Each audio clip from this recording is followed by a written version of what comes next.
Historia de la filosofía, por Giovanni Fornero, volumen 4, 85, parte octava. La filosofía contemporánea, tomo 1, capítulo 4, Filosofía y ciencias humanas, el estructuralismo, 949, Foucault, la doctrina de las epistemes.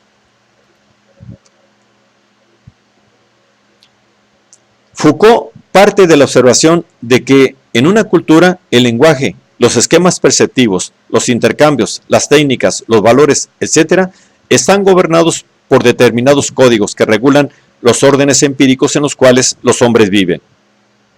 Tales códigos forman el objeto de estudio de un conjunto de teorías científicas y de interpretaciones filosóficas que explican por qué existe en general un orden o qué ley general obedece, qué principio puede dar cuenta de ellos, por qué razón se prefiere establecer este orden y no otro.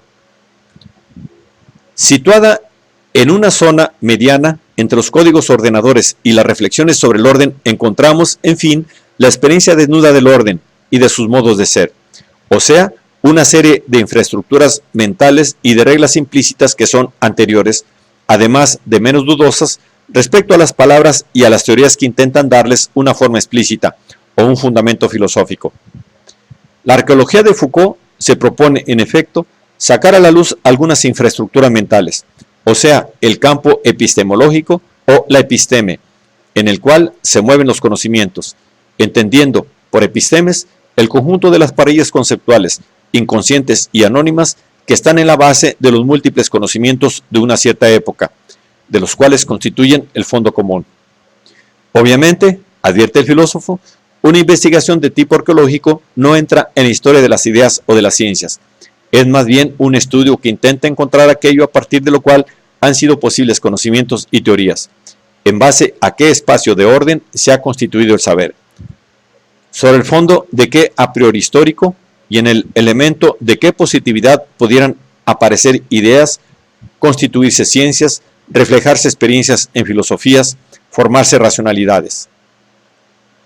De cuanto se ha dicho, resulta claro que las epistemes, como ha observado Piaget, no forman un sistema de categorías a priori, en el sentido kantiano, porque, contrariamente a esas categorías y al espíritu humano de Levi-Strauss, que se impone con necesidad de un modo permanente, ellas se suceden en el curso de la historia. No se trata tampoco de sistemas de relaciones observables que resultarían de los simples hábitos intelectuales o de modas coartantes que puedan generalizarse en un momento dado de la historia de las ciencias. Se trata de a priori históricos, condiciones preliminares del conocimiento, como las formas trascendentales, pero que duran solo un periodo limitado de la historia y que ceden su puesto a otras cuando su vena se ha agotado. Desde este último punto de vista, las epistemes de Foucault, más que las categorías de Kant, recuerdan los paradigmas de T. Kuhn, salvando las diferencias consistentes sobre todo en el hecho de que estos últimos no son por definición desconocidos al científico como lo son las epistemes de Foucault. Según Foucault, las mutaciones epistémicas suceden sin lógica interior alguna. Rechazando el concepto historicístico de la historia como recorrido lineal y progresivo, él insiste, en efecto, en las discontinuidades enigmáticas de los universos epistémicos y sobre el carácter ateológico e inexplicable de su sucederse. Pero, se pregunta nuestro autor, ¿de dónde viene, de golpe, esta movilidad inesperada de las disposiciones epistemológicas, la deriva de las posibilidades unas respecto a otras y aún más profundamente la alteración de su modo de ser? ¿Cómo sucede que el pensamiento se separa de las razones que tiempo atrás había frecuentado? ¿A qué suceso o a qué ley obedecen aquellos cambios que hacen que de repente las cosas no sean ya percibidas, descritas, enunciadas, caracterizadas, clasificadas y sabidas del mismo modo? A estas preguntas Foucault responde con una explícita admisión del no saber. Para una arqueología del saber, tal apertura profunda dentro del filón de la continuidad podrá ser analizada hasta minuciosamente, pero no explicada y tampoco contenida en una sola palabra. Se trata de un suceso radical que se distribuye sobre la entera superficie visible del saber y cuyos signos, sobresaltos y efectos se pueden seguir paso a paso. Solo el pensamiento, que pudiera recuperarse a sí mismo en la raíz de su propia historia, podría fundar con seguridad lo que la verdad solitaria de tal suceso ha sido en sí misma. En consecuencia, como puntualiza eficazmente Piaget, la última palabra de una arqueología de la razón es que la razón se transforma sin razón y que sus estructuras aparecen y desaparecen por cambios fortuitos o emergencias momentáneas. Al carácter contingente de las relaciones interepistémicas corresponde en cambio el carácter necesario de las relaciones subepistémicas, esto es, entre epistemes generales y saberes particulares de una época. En efecto, en la perspectiva de nuestro autor, los saberes particulares de un periodo dependen indefectiblemente de su episteme, en cuanto en una cultura y en un momento preciso no existe más que una sola episteme, que defina las condiciones de posibilidad de cada saber, sea aquel que se manifiesta en una teoría, sea aquel que esté investido silenciosamente en una práctica. Y aunque Foucault, a continuación, haya tratado de suavizar su concepción, afirmando que las epistemes no son tratadas por el rasero de conceptos totalitarios, es decir, holísticos, puesto que el predominio de una episteme no significa que cada mente, en una edad o cultura, haya pensado de un modo idéntico, es indudable que las epistemes se configuran tendencialmente como infraestructuras cognitivas monolíticas y vinculantes, que determinan todo el saber de una época. Foucault opina que las distintas epistemes resultan definidas a un tiempo por una cierta organización del saber y por un cierto modo de entender la naturaleza del signo.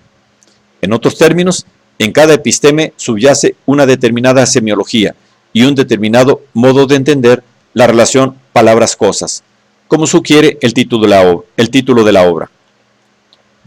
Las tres unidades temporales que nuestro autor toma en consideración, definiéndolas en referencia a un específico zócalo epistemológico y a una específica manera de entender la relación palabras-cosas, son la episteme renacentística, la clásica y la moderna. De estos tres universos epistemológicos, el que más nos interesa y al que Foucault dedica mayor atención es el periodo moderno, en el cual se produce el nacimiento y la ya anunciada muerte del hombre. En efecto, el subtítulo de la obra maestra de Foucault, Una arqueología de las ciencias humanas, indica claramente cómo la investigación de nuestro autor se dirige de un modo primario y declarado hacia el campo epistemológico, que ha permitido la constitución de tales ciencias y de su objeto específico, el hombre. La episteme renacentista, siglo XVI, está centrada en una serie de nociones que informan todo el saber mágico y simbólico de la época.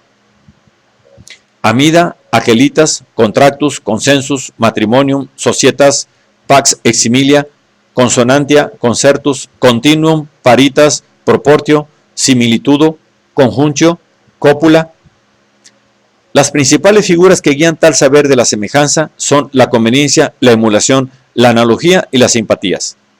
Por ejemplo, por lo que se refiere a la emulación, para los renacentistas, el rostro es el émulo del cielo, el intelecto refleja la sabiduría de Dios, los ojos son el espejo del sol y de la luna, la boca de Venus, puesto que a través de ella pasan los besos y las palabras de amor, etc.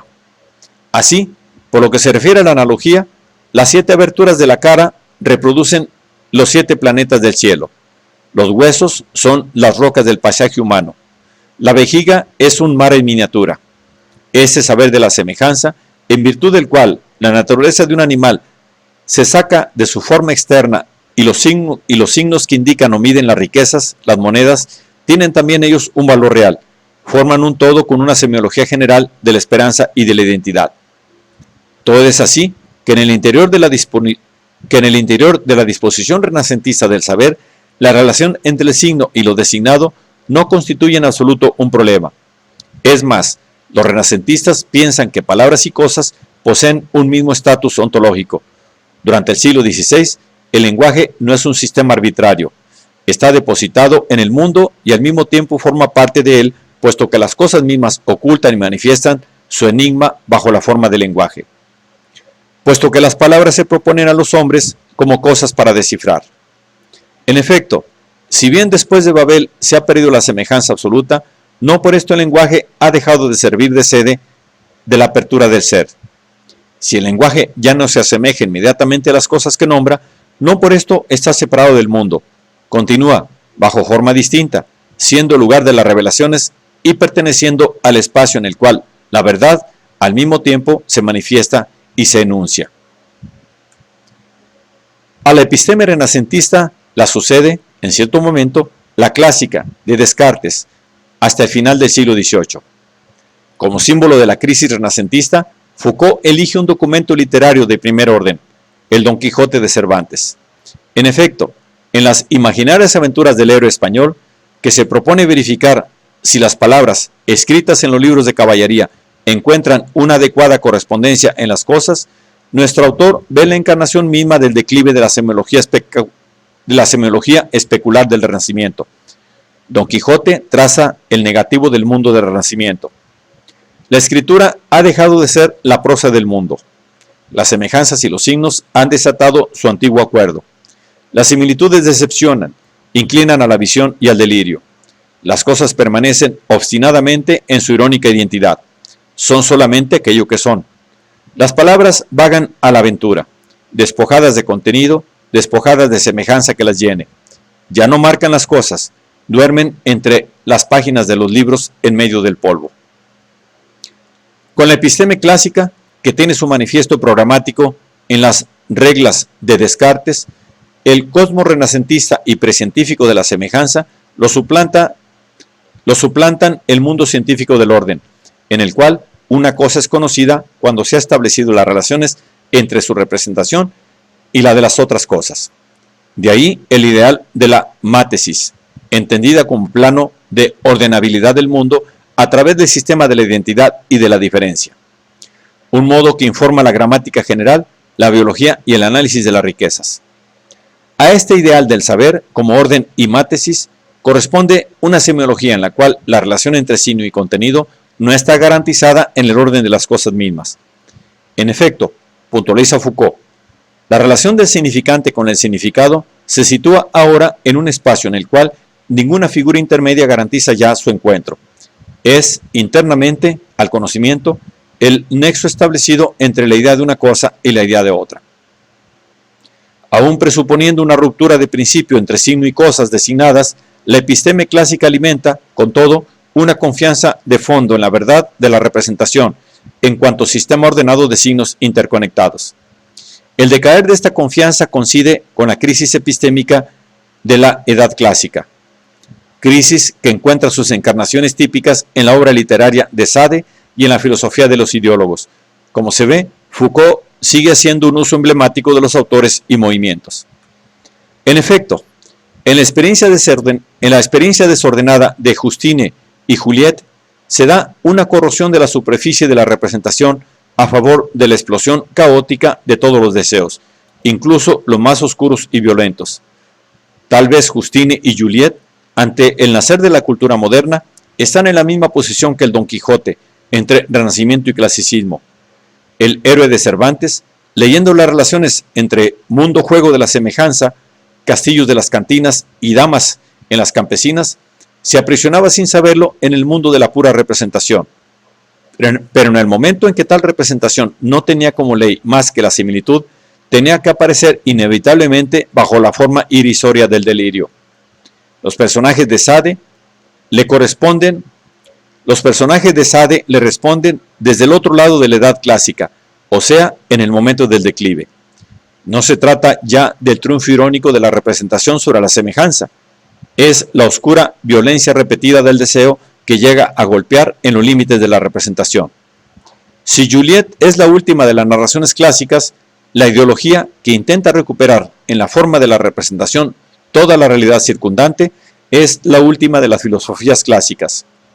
En efecto, si las escenas y los razonamientos de Sade recuperan la entera nueva violencia del deseo en el despliegue de una representación transparente e impecable, los análisis de la ideología recuperan en la narración de un nacimiento todas las formas, hasta las más complejas de la representación.